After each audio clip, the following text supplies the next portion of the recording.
Angoixa de no ser prou, angoixa de no tenir cap sou, angoixa de ser artificial, angoixa de no ser original, angoixa de ser divertit, angoixa de ser massa ensopit. Hola, benvinguts com sempre al programa Singulars. Avui no els parlarem de magnituds econòmiques, ni del dret a decidir, ni de la independència. No. Avui els parlarem de persones, de com aquesta crisi afecta la salut mental de les persones que la patim. I els volem fer aquesta pregunta. Si en lloc de ser educats per tenir i competir, ho fóssim per ser i compartir, seríem on som? Segons la revista Encuentros Multidisciplinares, a Espanya el 9% de les persones que més cobren guanyen el mateix que el 91% restant. És admissible, això? Segons l'Organització Mundial de la Salut, la crisi actual té un impacte real en la salut mental de la societat, com ho demostren l'augment de casos de depressió, d'angoixa o de les addiccions entre les persones afectades per l'atur o els desnonaments. La deriva del capitalisme actual, com constaten i denuncien diferents autors, és una perversió i, com intentarà demostrar el convidat d'avui, una patologia. Ell és Antoni Talarn, doctor en psicologia i psicoterapeuta i especialista en psicologia clínica. També és professor titular de psicopatologia a la Universitat de Barcelona i autor de diversos llibres sobre psicologia clínica i salut mental. Ha treballat com a psicòleg a la Fundació Puigverd de Barcelona. I feta la presentació, com sempre, ja ho saben, comencem. Benvingut, Antoni Talarn, gràcies per ser aquí. Per favor, acompanyi'm, sisplau. Aquesta és la seva cadira. Gràcies. Abans que vostè ens mostri la presentació, el Prezi Style, que ja en diuen, deixi'm fer-li un parell de preguntes, sisplau. Endavant. Doctor, segons el diari El País, a Espanya hi hauria 3,2 milions d'aturats, segons l'EPA, l'enquesta de població activa, sense cap prestació ni subsidi. M'explica, doctor, com es deuen sentir aquestes persones aturades, sense futur, i sense que la societat els pugui prestar ni una mica d'ajuda? No és difícil imaginar-s'ho. Es deuen sentir molt malament i jo crec que el sentiment fonamental que deuen tindre és el sentiment de que han estat i estan agredits. Agredits. Agredits. Quan després parlem dels desnonaments, veurem que aquestes situacions tan extremes d'atur sense ajuts o de desnonaments i altres podrien ser equiparables amb el que en psicologia o en psicopatologia anomenem un trauma, una agressió que posa en qüestió la nostra identitat, la nostra entitat, la nostra supervivència física i mental o social.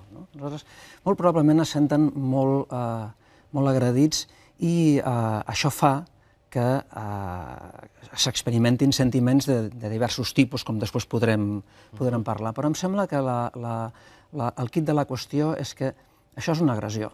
Per dir-ho d'una altra manera, ens és molt fàcil entendre que la víctima d'un atemptat terrorista, per exemple, després de passat aquest atemptat, se senti molt malament, no?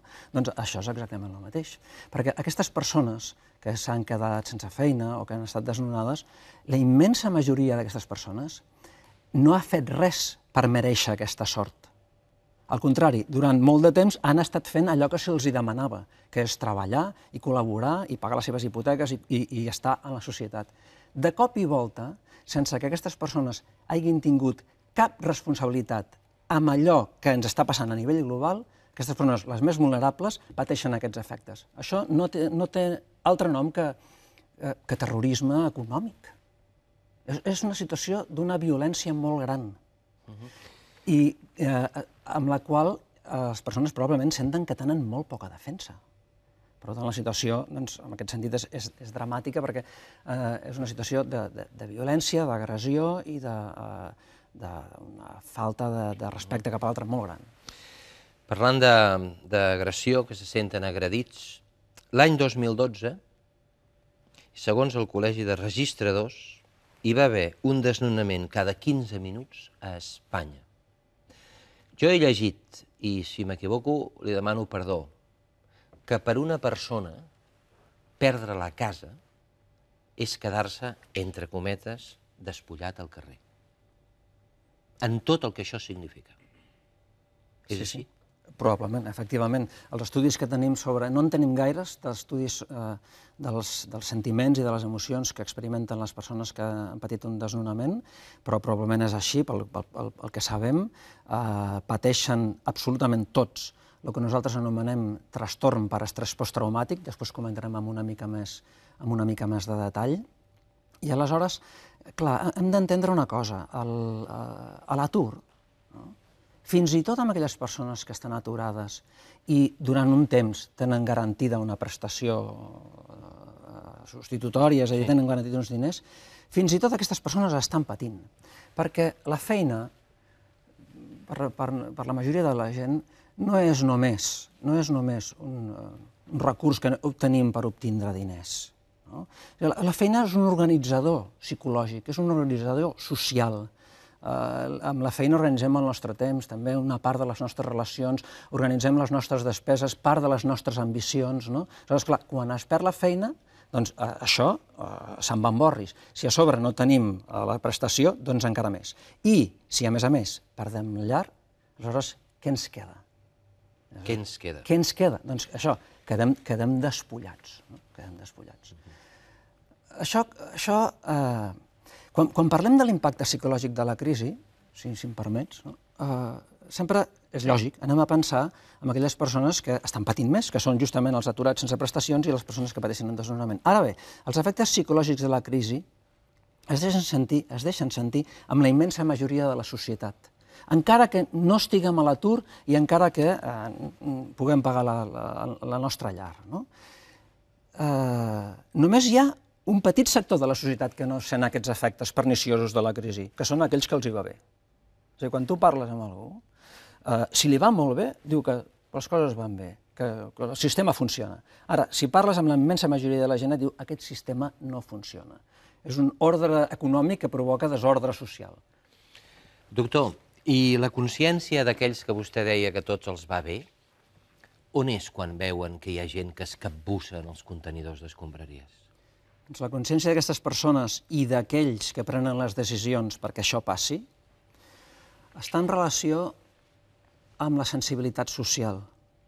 Molt probablement aquestes persones tenen un nivell molt elevat de consciència, ara l'explicaré en quin sentit, però un nivell molt baix de sensibilitat social. Molta consciència social implica que un està molt enganxat a les normes, a les lleis, a la llei escrita. I aleshores aplica aquesta normativa amb molt poca, com és el cas, amb molt poca sensibilitat social.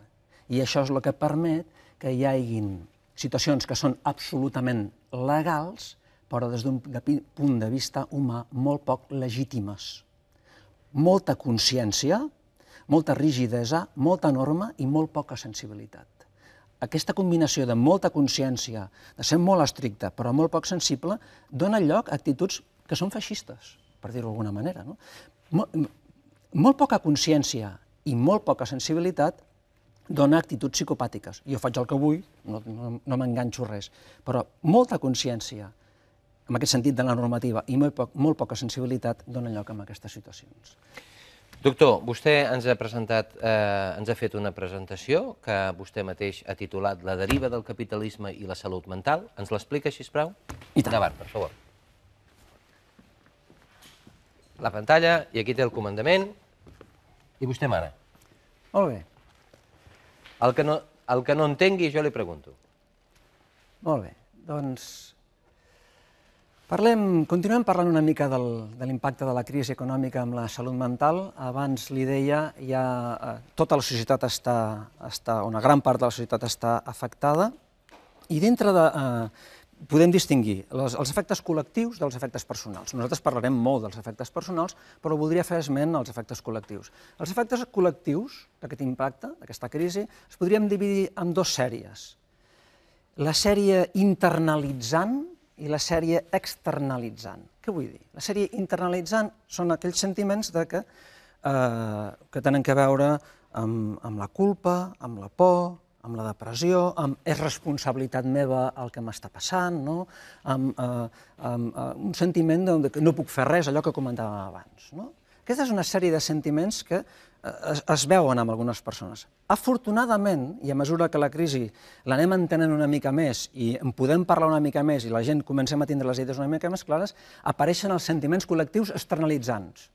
Ràbia, indignació, solidaritat, accions comunitàries, plataforma contra els desnonaments. És a dir, no ens quedem només amb ui, és culpa meva i amb aquest individualisme, sinó que tenim aquests efectes també col·lectius. Això també es deixa notar, i es deixa notar molt. A Catalunya el sobiranisme com a efecte externalitzant està molt present. Això serien els efectes col·lectius. Anem a parlar una mica dels efectes personals. Els efectes personals es donen, lògicament, amb aquelles persones que, com dèiem abans, estan patint més els efectes de la crisi. I aquí parlarem dels riscos, que són riscos i són efectes, per la salut mental, tot i que podríem parlar també dels efectes sobre la salut física, però la meva feina és parlar de la salut mental.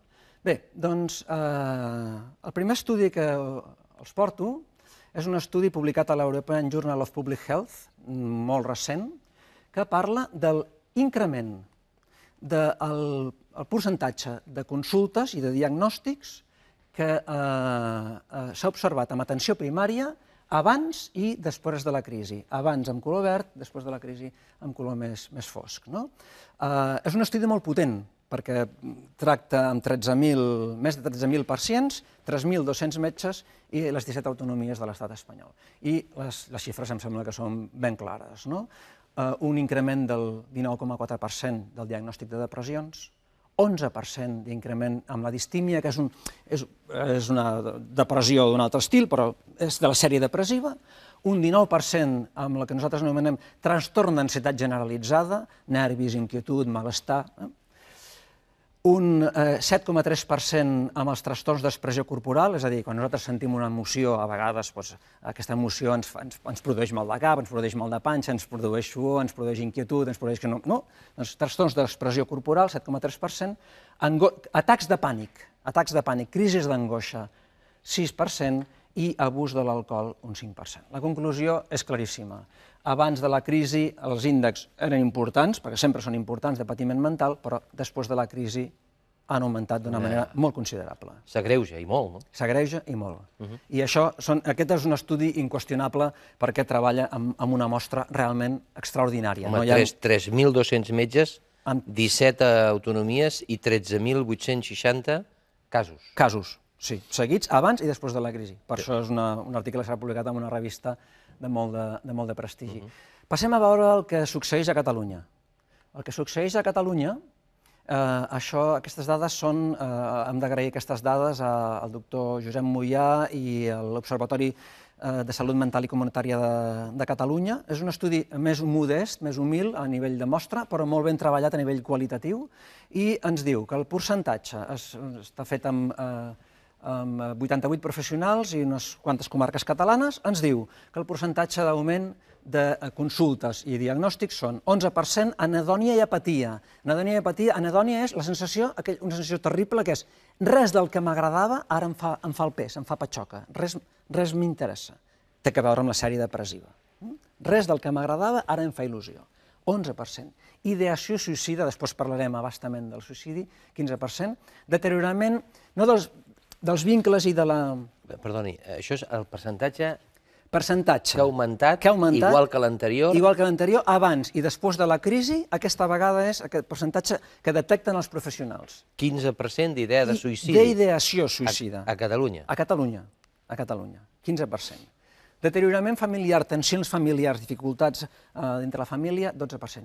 I un punt molt important, que no està en altres estudis, perquè normalment en psicopatologia no es considera, la sensació de pèrdua de control, allò que dèiem abans, s'han quedat despullats, i jo deia, i a més no han fet res, i no sabem què podem fer per controlar aquesta situació, perquè aquesta situació sembla que la controlen altres persones, un 19%. Sensació explicada al professional de salut mental, estic perdent el control de la meva vida.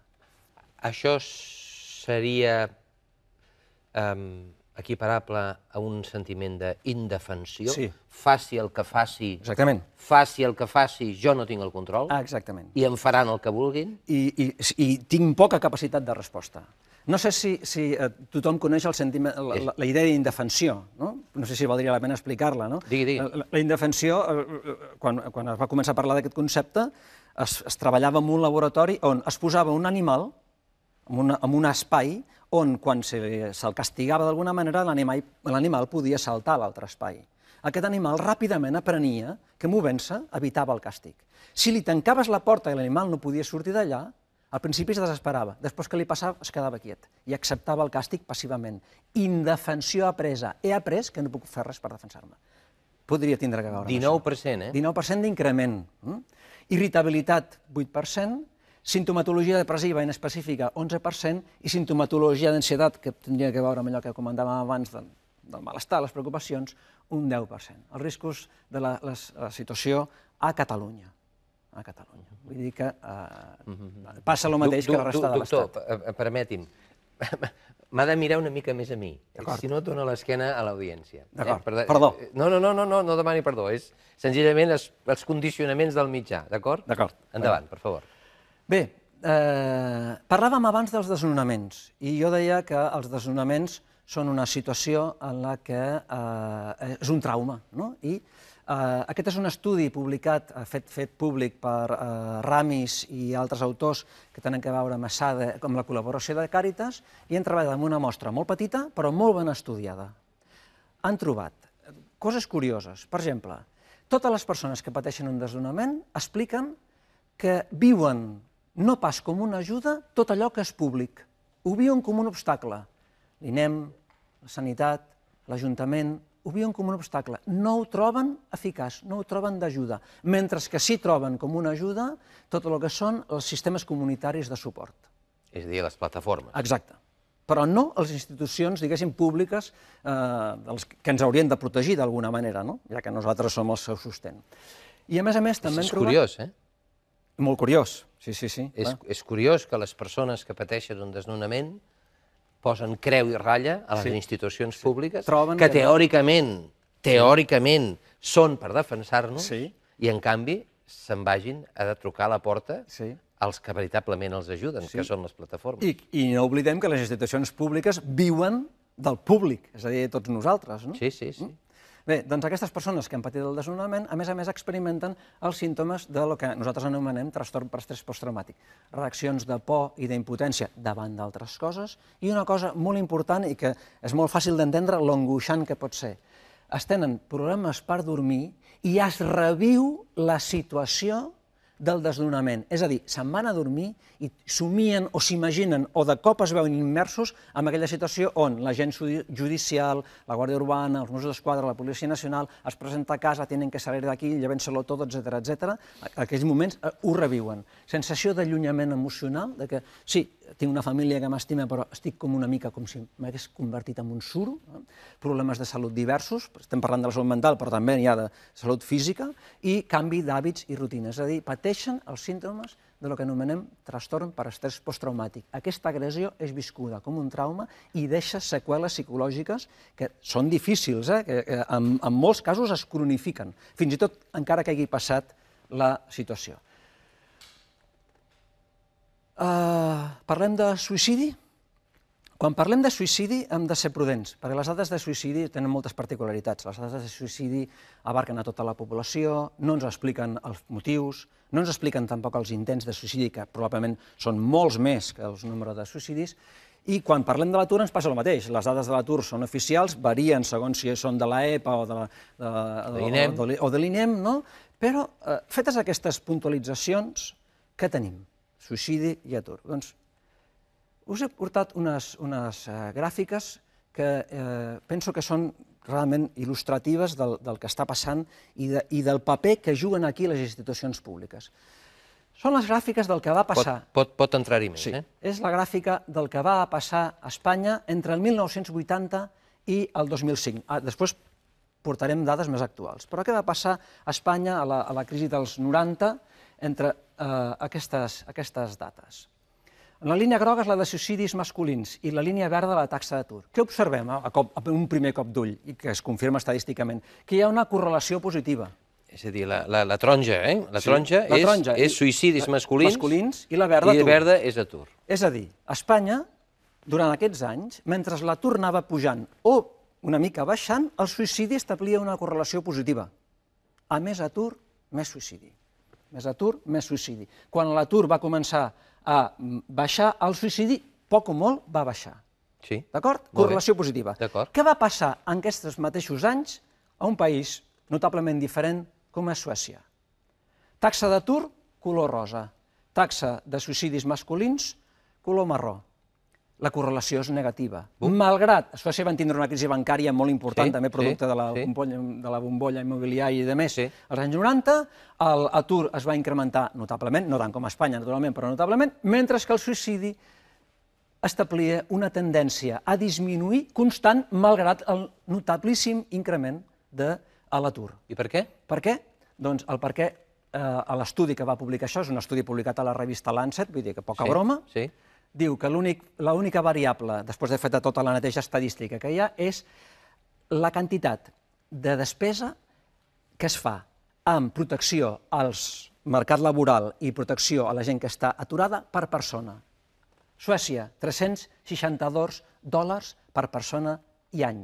Espanya, 4 vegades menys, $88 per persona i any. És a dir, Déu-n'hi-do. quan parlem de què les institucions ens han de protegir, les institucions i les conseqüències de determinada manera de funcionar són nefastes, no estem fent broma. Estem parlant de que costa la vida a la gent. Sí. Molt bé, continuem. Ara, dades més recents.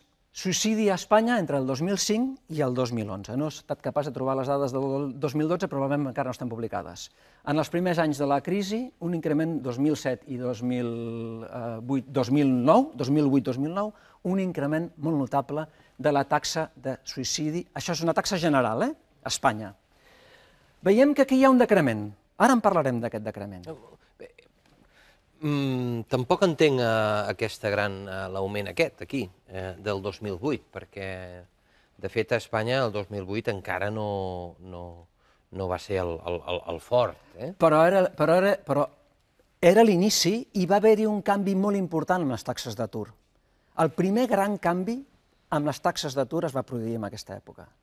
I probablement en aquesta època el que va passar, i és el que explicaria la davallada posterior, és que en aquests primers moments de la crisi es van trencar, van defallir aquells que d'alguna manera eren més vulnerables o que, com comentava amb la doctora Pilar Medina de la Universitat Pompeu Fabra, aquelles persones que es van donar a si mateixes una explicació del que els estava passant referides a elles mateixes. Soc culpable, goita, he perdut la feina, no ho he fet bé, no estic prou format, potser no he treballat prou. L'execrable he estirat més el braç que la màniga. L'execrable, aquesta manipulació del llenguatge perversa, això sí que és manipular el llenguatge i no el que ens diuen a Telemadrid que fem, això és manipular el llenguatge.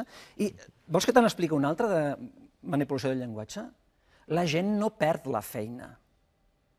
Un pot perdre el barret, o pot perdre el comandament, o pot perdre les ulleres. La feina normalment ens la prenen, la feina ens la roben. Per tant, doncs, aquestes persones, al principi de la crisi, al principi de l'increment de l'atur, van fer una atribució disposicional. Ara, que la crisi s'ha fet més sistèmica i en podem parlar més i comencem a entendre més què ens està passant i que potser no és una crisi, sinó que potser és una estafa, potser els índexs de suïcidi ja fem una atribució situacional, no considerem que és culpa nostra i encara que patim hem tornat a taxes de suïcidi, diguéssim, entre cometes, normals. Sí, això, la seva teoria seria aquesta, no? Que en el moment en què la població o els ciutadans diuen Sí. culpable no, Exactament. soc víctima, Exacte. Passem a expressar sentiments més externalitzants, és a dir, indignació abans que depressió. molt bé. D'acord? Bé, doncs és el que comentàvem abans, no? Les taxes d'atur, no? Sí. 2008-2009 hi ha un increment molt notable, Sí. del 10%, ara sí. estem aquí, però aquest és el primer moment de la crisi i és el que explicaria aquest increment. Aquest increment del suïcidi es dona particularment amb aquelles persones que en la nostra societat se senten també més responsables de la col·laboració econòmica, guanyar diners, treballar, que són els barons, entre 30 i 50 anys, i, per tant, tornem a tindre, si ens prenem la molèstia de fer un estudi més detallat, homes entre 30 i 50 anys, justament el 2008 hi ha un increment del 10%, 956 suïcidats, 850 morts per suïcidi, d'homes entre el 2007 i el 2008. Perdoni'm la meva ignorància, per què homes i les dones? Aquestes dades són només d'homes. Les dones se suïciden menys. Les dones fan més intents, però entre cometes, tenen menys èxit, moren menys, perquè utilitzen mitjans menys violents. Això d'una banda. D'altra banda, els homes, vulguis que no, i encara que la nostra societat ha canviat molt en aquest sentit, se senten, com deia abans, més responsables de l'economia familiar. És evident que homes i dones treballem per igual i ens podem sentir igual, però, vulguis que no, aquests rols tradicionals encara continuen existint. I, per últim, les dones tenen més capacitat, són menys vulnerables que els homes. Les dones tenen més resistència psicològica que els homes. Són més fortes psicològicament que els homes. Per exemple, una de les coses que les dones fan és vincular-se, establir més lligams comunitaris, fer-se costat les unes a les altres. Els homes, o molts de nosaltres, potser a vegades sentim com que ei, això ho tinc que superar jo sol, saps? Que sóc l'home, el cap de la família, no? Dius, Toni, això és un tòpic. O no és un tòpic, eh? És a dir, que per això sembla que l'increment... És a dir, que la dona explicaria més a una companya què li passa. Sí. I l'home, en canvi, no sé com dir-ho, li faria vergonya? O li faria vergonya, o s'ho voldria superar ell sol, o no buscaria tant el suport dels altres, o se sentiria més ofès... Sí, podríem dir alguna cosa així. La dona estimularia més altres recursos. Endavant, per favor. D'acord. Bé, doncs, dit tot això, podem fer unes petites conclusions sobre els efectes psicològics de la crisi. Els homes, com dèiem, són més vulnerables que les dones, hi ha riscos d'alteració de la dinàmica familiar, per exemple, ha augmentat també l'increment del maltractament cap a les criatures perquè els pares estan molt tensos, i aleshores, què passa aquí? El que dèiem abans, la crisi no només afecta els que l'estan patint directament, sinó a tothom, no? Per exemple, molta gent t'angoixa, el sentiment d'angoixa, del que pot passar, mentre que els que ja els hi ha passat tenen els sentiments depressius. Angoixa és i sí, mentre que la depressió ve quan ja m'ha passat. El síndrome del supervivent, això ens ho expliquen els pacients, ens ho expliquen persones que treballen en una gran empresa i que veuen que cada divendres un o dos companys de taula són cridats al departament de personal i són despedits. Aquella persona, a la setmana següent, el divendres, comença a pensar i si em toca a mi? I si em toca a mi? Què és el que no he fet bé? Síndrome del supervivent. Dintre de les alteracions de la dinàmica familiar trobem coses molt curioses. Per exemple, el que anomenem separacions ajornades. Parelles que se'n donen compte que la seva relació de parella no funciona, que s'ha acabat, que s'haurien de separar i no poden perquè no poden fer front a les despeses de la separació. Separacions ajornades. Una separació sempre és motiu de tristesa, però no poder-se separar no és gaire bona. Persones, els més afectats, persones entre homes, sobretot entre 40 i 60 anys, i amb un gran risc pels joves, ja sabem com està a la joventut avui en dia, l'atur que hi ha, de perdre la seva autonomia i les seves possibilitats. D'acord? Efectes psicològics de la crisi. Per entendre aquests efectes psicològics de la crisi, podríem fer un anàlisi de com funciona el capitalisme i què ha passat i com ens hem esllavissat cap al neoliberalisme. Per fer això, cal parlar d'uns sentiments que són molt importants. L'ésser humà, per naturalesa, és un ésser desitjant.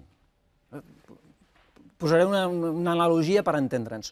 Quan naixem, no podem fer res per nosaltres mateixos. Hem estat expulsats, per dir-ho així, en un entorn on ens falten moltes coses. Ens falta l'embolcall, no? La placenta, la matriu, etc. I resulta que, per entendre'ns, els demés ho tenen tot i nosaltres no tenim res. Els demés donen, nosaltres rebem. Sense nosaltres ens moriríem. Els demés són rics, nosaltres som pobres. Les primeres lliçons d'economia, per entendre'ns, ja les comencem a captar de ben petits. Com naixem amb una manca, inaugurem la manca i la carència, per naturalesa som éssers desitjants. La paraula desig em sembla que és una paraula fonamental per entendre què passa amb el capitalisme. N'hi haurà més, però aquesta és una molt important. El desig humà, un podria dir, bueno, Toni, molt bé, un cop satisfet el desig, doncs jo em quedo tranquil, no? He satisfet la meva gana, posem per acá. Que va. El ser humà només parcialment viu amb el regne de la biologia. El ser humà, la més gran part del temps, la passa amb el regne de la fantasia, la imaginació, el simbolisme. Aquí el desig és inabastable. De tal manera que, com a éssers humans, tenim, per una banda, cobdícia, que seria el desig natural de posseir, perquè si no posseïm realment no podem subsistir. La cobdícia té mala premsa, però no és patològica. La cobdícia és el desig de posseir. Tots necessitem alguna cosa. Però, com vivim en el regne de la fantasia, ràpidament, alguns, més que altres, s'esllavissen cap a l'avarícia. L'avarícia és el desig de posseir i retenir, només per mi i pel meu profit.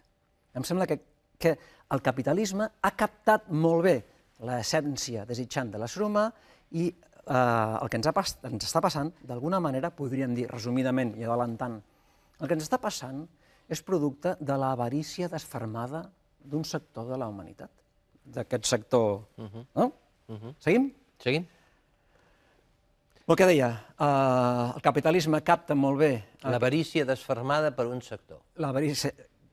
Poderós. Poderós. Molt poderós. Molt poderós, que controla la política, que controla també en part els mitjans de comunicació, i aleshores això és el que, com el capitalisme ha captat aquesta essència desitjant de l'ésser humà, doncs aleshores ens passa el que ens està passant. Que el sistema ha emmalaltit, és a dir, ha passat de ser un sistema on la cobdícia podia ser una cosa natural, anem tenint tots més o menys, on el 15% ja té el 80%, abans el 20-80, no? Ara ja és el 15-85% dels recursos de la humanitat, no? El que deies abans, 9%. Allà ens podem dir, i afirmem, que el sistema està malalt. El sistema està malalt, té un problema. Per què? Perquè el sistema ha perdut l'equilibri i genera efectes negatius per la majoria de la població, com acabem de veure. Quan un sistema no funciona, està malalt, igual que quan una persona no ha perdut el seu equilibri, està malalt. I podem dir que el sistema té una psicopatologia. I per què podem dir això? Doncs és dir, home, el sistema no és una cosa viva. El sistema no és una cosa viva, però el sistema, hi ha persones darrere del sistema. Com hi ha persones, podem afirmar que hi ha una psicopatologia. Ara us proposaria com un joc. Imaginem que nosaltres som psicòlegs i que ens ve a veure una persona, i aquesta persona és aquesta malaltia del sistema, aquesta persona és el neoliberalisme. Jo l'escolto i li dic, molt bé, expliqui'm com vostè funciona, sisplau. Com funciona vostè? Jo, com a psicòleg, li diria, miri, pel que vostè m'explica, vostè funciona com un addicte. Ah, sí? Sí. Per què? Perquè dona... Una persona addicta com funciona? Una persona addicta dona un valor enorme a l'objecte de la seva addicció. Sigui el que sigui, una substància, doncs diu, aquesta substància és el que jo necessito, és el millor per mi. El sistema dona, el que dona més importància de tot és el diner per damunt de tot. Funciona la persona addicta amb dependència. Sembla que sense allò no pot funcionar, sense aquella substància no pot funcionar. El sistema neoliberal només pensa en acumular, acumular, acumular diners. Està obsessionada la persona amb aquella dependència. Exactament li passa al sistema neoliberal. Hi ha una pèrdua de control. L'addicte continua consumint malgrat les conseqüències negatives del seu consum. Es pot arruïnar, per exemple, pot arruïnar la família, pot arruïnar la seva salut, ho saben, continuen consumint. Aquí es fan qualsevol cosa, malgrat que la situació és la que és. I naturalment es nega el problema. L'addicte diu, no, per dir-ho d'una manera. Jo sé veure, jo ho tinc controlat. No? Igual que els neoliberals d'avui en dia ens donen, no, el que hem de fer és aplicar més el sistema, per exemple, desregularitzar els mercats i tornarem a estar bé. Perdona, però això és el que ens ha portat els problemes. No? Per tant, la primera cosa que li diríem, el sistema és que funciona com un addicte. La segona cosa que li diríem, tu ho has dit abans al començament, és que funciona d'una manera perversa. Què vol dir una perversió? Una perversió en psicologia vol dir que una persona estableix amb una altra persona una relació parcial, no com a persona, sinó com si fos un objecte, que puc usar-te i tirar-te i no m'importa absolutament res el que et passi. No? Relació parcial amb els altres. Bé, doncs el sistema neoliberal, ja ho hem dit abans, no li preocupen les persones, només li preocupen els diners. Absolutament, només li preocupen els diners. La desigualtat. No? Amb el que hem donat als bancs, a l'Arcadi Oliveres ens ha dit que es podria acabar la gana al món moltes vegades, no? Que es toleri la desigualtat, no? Que passin aquestes coses, és que realment és com abusar d'un nen. No? Diríem, un pederasta abusa d'un nen, a aquell nen no li importa res, només vol treure'n un profit, un plaer. No? Però és exactament el mateix. Hi ha una relació perversa, no hi ha la sensibilitat per posar-se en el lloc de l'altre, cap ni una. Per això també li diríem, a aquesta persona que tenim a la consulta, que imaginem que és el sistema neoliberal, li diríem, escolti, vostè és un narcisista, un psicòpata i un violent. Aviam, aquestes són paraules, són gruixudes, no? Però voldria fer un matís. Quan els psicòlegs parlem d'aquestes coses, no estem insultant a ningú. Són les paraules que utilitzem per descriure uns fenòmens. No estem insultant a ningú. Tampoc estem dient que totes les persones que funcionin d'aquesta manera siguin així, sinó que bàsicament, o en determinades circumstàncies, utilitzen aquests mecanismes de funcionament. Com és el narcisista? El doctor Francesc Sainz, que és un especialista que tenim aquí sobre narcisisme, diu, bueno, el narcisista és una persona que no té empatia, no té culpa, i li pots dir el que vulguis, que es creu el rei del mambo. No fa falta que insisteixis perquè no el faràs baixar del burro. A més, el psicòpata no té cap mena de vergonya. Res del que fa el fa patir. I el violent usa la força. Abans parlava jo de la força de les lleis. La força pot ser una força física, però pot ser una força simbòlica. Doncs què passa? Doncs la corrupció, per exemple. Perdoni'm, ara que alguns bancs han fet, els bancs han fet públics els seus beneficis trimestrals basats en balanços legalment falsos, i, evidentment, han executat hipoteques i han fet aquest mal que vostè abans ens ha explicat, entrarien aquí? Sí. Entrarien aquí? Sí.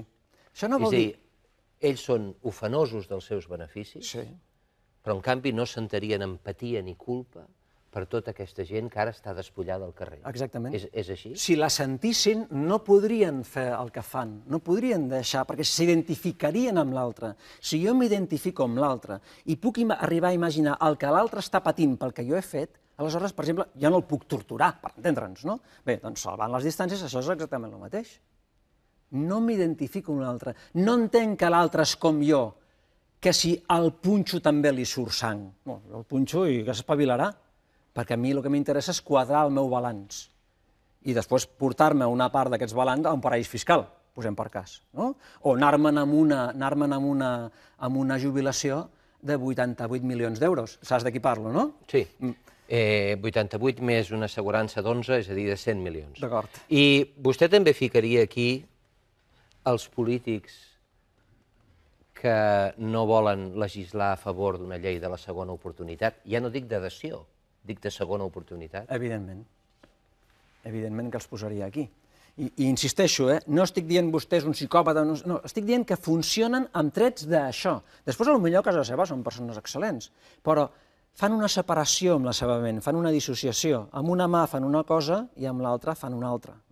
Això és un fenomen molt típic. Vostè sap que no hi ha ningú que es digui que és neoliberal? No, no. Vostè sap també que hi ha liberals honestos i bones persones que protesten quan s'utilitza el terme neoliberalisme perquè entenen que és culpar el liberalisme de tot el que està passant? Sí. Aquí ningú se sent identificat. Però per què ningú se sent identificat? Perquè la culpa és la més lletja i ningú vol ballar amb ella. Aquí ningú se sent identificat. Aquí ningú es fa responsable. Ara, només cal parar l'orella i veure què està passant, no? Quan la senyora Soraya surt somicant, dient que ha posat 6.000 pisos a disposició dels desfavorits, no? Quan a Espanya hi ha entre 3 i 5 milions de pisos buits, no? I somica dient, esto nos podía pasar a todos, no? Això és un ús del cinisme, per dir-ho d'alguna manera, extraordinari. Quan es retalla la llei de dependència, s'acaba de retallar aquesta setmana en 1.000 milions, i les persones que estan en una cadira de... Bueno, doncs això ho està... La gent que està fent això té noms i cognoms, i en aquest moment es diu el Partit Popular, el govern d'Espanya. Ja sé que el PSOE tampoc ho va fer gaire bé, però en aquest moment són aquestes persones les que estan fent això. I insisteixo, no els estic dient que siguin psicòpates, els estic dient que funcionen d'aquesta manera. Sí? Molt bé. Els interessos de demora? És a dir, què podem dir d'uns interessos de demora del 18 o del 21%? Doncs el que dèiem abans, això és abusar d'un nen, és abusar del més feble, és la llei de l'oeste, que diuen alguns sociòlegs que hem entrat, la llei del més fort. Continuem. Per últim, també podem dir, amb aquesta persona que ens ha vingut a veure, escolti, vostè funciona com un psicòtic. Com funciona un psicòtic? Un psicòtic funciona... Una psicosi és un problema molt llarg d'explicar, però a vegades el món intern s'imposa sobre el món extern. Llavors tenen fantasies. Jo puc anar al teatre, imaginar-me que m'agradaria ser actor, i si la meva fantasia és aquesta, oi, que bé m'ho passaria sent actor. Si em deixo imposar per la meva fantasia al meu món intern, potser pujo a l'escenari. Bé, fantasia, deliris de megalomania, és a dir, jo puc fer-ho tot, i irracionalitat. La fantasia és el creixement il·limitat. I la insistència, hemos de volver a crecer. Perdona, és impossible tornar a créixer, o si ho tornem a fer, tornarem a estar igual dintre de 4 dies, perquè no hi ha planeta que suporti aquest creixement. I vull parar-me a la irracionalitat. El sistema, aquest senyor que ens ha vingut a veure, senyor neoliberal, vostè funciona d'una manera irracional. Li demostro per què? Li demostro per què. Què diríem d'una persona que no aprèn de l'experiència, que trapussa una vegada... S'entrebanca. Una i una altra vegada a la mateixa pedra? Doncs això, que no aprèn de l'experiència, que podria... Per exemple, no hem après res de les crisis anteriors? És aquesta la primera crisi que tenim? Ni de lluny. La bombolla immobiliària, a Suècia va haver-hi la burbuja del tulipan. És a dir, les agències de qualificació... A Holanda. A Holanda, però el que he dit? Sí. A Suècia. A Holanda va haver-hi la crisi dels tulipans. Agències de qualificació, sabem que van tindre un paper molt important. No ha passat res, els continuen treballant, ens continuen donant informació, continuen obrint les telenotícies. No fa previsions, només pensa a curt termini. Sabem, per exemple, que quan es privatitza alguna cosa és més car i funciona pitjor. Continuem privatitzant. No sempre. No sempre, però bastant sovint. Si no, que els expliquin als metges de Madrid què està passant ara amb la privatització de la gestió sanitària. Per què les persones ens estem apuntant cada vegada més a les mútues sanitàries? Perquè ens en donem compte que el sistema públic està defallint. Retallades. Per exemple, si retallem amb educació, amb recerca, això serà pa per avui i gana per demà. Sector immobiliari. No fa previsions, només pensa a curt termini. Va haver-hi una època a l'estat espanyol que es van construir més pisos que als Estats Units. 47 milions d'habitants a Espanya, 312 milions d'habitants als Estats Units. A ningú se li va ocórrer que això era una bombolla que algun dia petaria, era relativament fàcil de veure, i ja es va veure en el seu moment, i va haver gent que va dir-ho. Per cert, el nostre il·lustre ministre d'Economia, Luis de Guindos, el 2003 va dir en Espanya no hi ha burbuja immobiliària, el 2003. Bé. Són una colla. Rebutja la realitat d'una manera grollera. Estem globalitzant, és a dir, exportant un sistema insostenible. Costis més, sisplau. No, a la pantalla, sí. Sí, estem globalitzant, és a dir, venent a altres països un sistema que no funciona, que està malmès, un consum insostenible, i el rebuig de la realitat més espectacular irracional, no? Rebutjar la realitat és racional. Si hi ha una porta o l'obro o em picaré de morros, això és rebutjar la realitat, no voler-la obrir, és l'economia especulativa. 10 vegades, o no sé quantes vegades, no soc economista, però 40 vegades més gran que l'economia real. Llavors, clar, quan l'economia especulativa ens basem en això és rebutjar la realitat. No s'immuta per les contradiccions. No s'immuta per les contradiccions. El mercat lliure, de veritat és lliure? Jo crec que en moltes coses el mercat no és lliure, no? Les grans corporacions, energia, no? Per exemple, no? Comunicacions, el mercat no és lliure, està controlat per oligopolis. No? El mercat l'hem de deixar lliure, diuen, perquè desregulat arribarà a un equilibri, ja estem veient en quin equilibri ha arribat. Han fet una reforma laboral, els ERES han incrementat un 30%, l'atur està incrementant. Fantàstica, reforma laboral. Hem de continuar amb la reforma laboral. Donem un dineral als bancs. El crèdit no flueix. Continua sense fluir crèdit. Doncs què està passant? És a dir, el deute de l'estat espanyol és públic o és privat? En gran part és privat, no? Doncs és una contradicció. És a dir, sembla que aquest senyor que ens ha vingut a veure no té la més mínima capacitat de qüestionar-se a si mateix. No la té. No la té. Avanci, doctor, que pateixo pel temps. Molt bé, i per últim, com a forma d'irracionalitat, fanatisme i radicalisme. Hi ha un pensament únic. El pensament únic és el tancament del discurs. El discurs està tancat. Qui el tanca?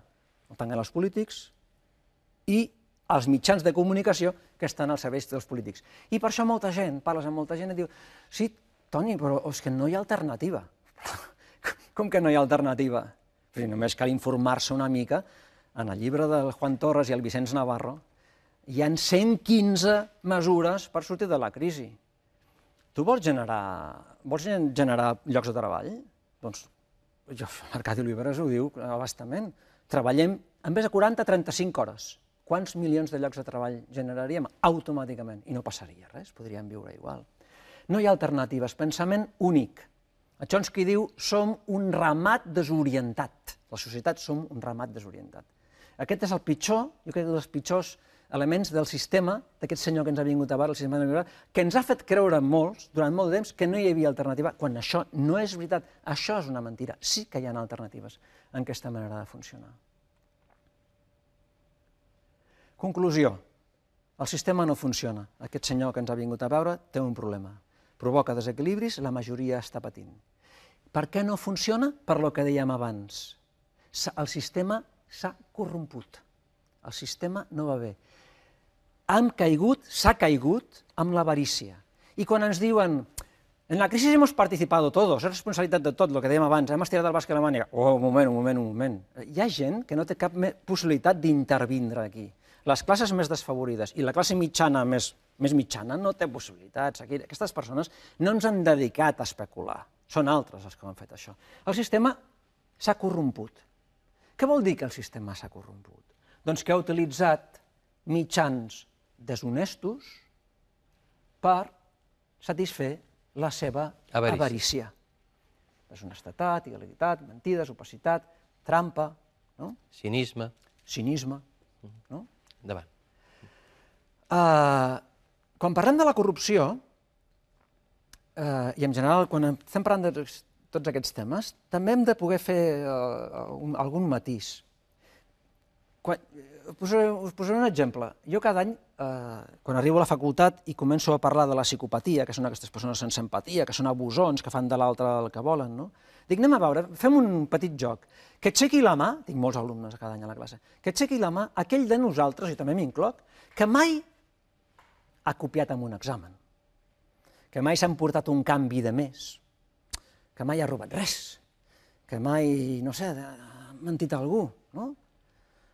Que mai s'ha aprofitat d'una fotocopiadora que feia fotocòpies i no s'aixeca cap mà, ni la meva. És a dir, en un moment donat, aquestes dimensions poden formar part de la mentalitat d'un ésser humà, perquè el desig el volem satisfer, llavors mira, han fet una il·legalitat, no hem declarat allò, hem pagat amb negre, o han fet una petita trampa que fins i tot jugant al solitari. Això ho podem fer tots. Què passa? que quan els que fan això són poderosos, tenen mitjans al seu abast, controlen la vida dels altres, aleshores tenim un problema. No? La corrupció dels poderosos. Què els hi ha passat als poderosos? Han embogit? Són gent descerebrada? No tenen dos dits de front? No els hi ha passat això. Els hi ha passat que han tingut, o que tenen, l'oportunitat, el poder i la sensació d'impunitat. Una sensació d'impunitat molt gran. Ja sabem com està la justícia a l'estat espanyol. Una sensació d'impunitat molt gran. Aleshores, els poderosos entren en un estat alterat de consciència. És a dir, és com si no acabessin de percebre exactament què està passant. Un fenomen regressiu, és a dir, es comporten com a nens avariciosos, tot per mi, ho vull tot, tots els carmelos, en forma de voracitat. No és que tinguin gana, són voraços, no es volen. I llavors la raó deixa de manar i es confon poder amb omnipotència. L'omnipotència que hem vist darrerament amb aquest dit índex aixecat de Luis Bárcenas, per exemple, i d'altres polítics, la raó de deixar de manar i es confon poder amb omnipotència. I això és el que té a veure amb la corrupció. I per això dic, la crisi actual és una, com diu Arcadi Oliveres, el torno a mencionar, és una crisi de valors. És la crisi que ens han portat uns quants per no poder controlar la seva avarícia. S'ha trencat el sac. Doctor, ho sento, però ens queden 2 minuts. 2 minuts. I no podem... I queda l'última, que són les conclusions. Conclusions. D'acord? Tenim 1 minut i mig. El capitalisme, com es basa en el desig, i el desig molt ràpidament s'esllavissa cap a l'avarícia, és un sistema que en aquests moments està malalt. El sistema està malalt i la seva malaltia, el seu càncer, és el neoliberalisme que mostra símptomes d'addicció, perversió, narcisisme, psicopatia i irracionalitat o psicosi. La disfunció hi han participat molts, però amb diferents graus de responsabilitat. Qui més responsabilitat té són els més poderosos, els que controlen els productes d'inversió i de més, que s'han corromput. La crisi, efectivament, impacta amb la salut mental i física de la població, especialment amb els més desfavorits, els que tenen personals al seu càrrec, no poden pagar la hipoteca, i la protecció, com han vist, esmorteeix els efectes de la crisi. Però la conclusió última és que, com a societat, no hem de créixer, econòmicament parlant, hem de madurar. I entre la maduració implica també a qui confiem la responsabilitat quan tenim l'oportunitat de donar-la. És a dir, a qui donem el nostre vot, a qui donem el nostre poder. Què passarà a les properes eleccions? La societat haurà madurat i donarà el seu vot i la seva confiança a qui se la mereix o a qui continua fent tot això que estem dient? Doctor, gràcies per la seva exposició, de veritat, li agraeixo. I nosaltres hem d'acomiadar el programa ara mateix i ho fem, com sempre, amb la frase de Salvador Espriu, ja que aquest és l'any Espriu. La frase d'avui és aquesta: les actituds mentals obcecades donen pas sense trigança a fets sense remei. Salvador Espriu, gràcies per la seva atenció.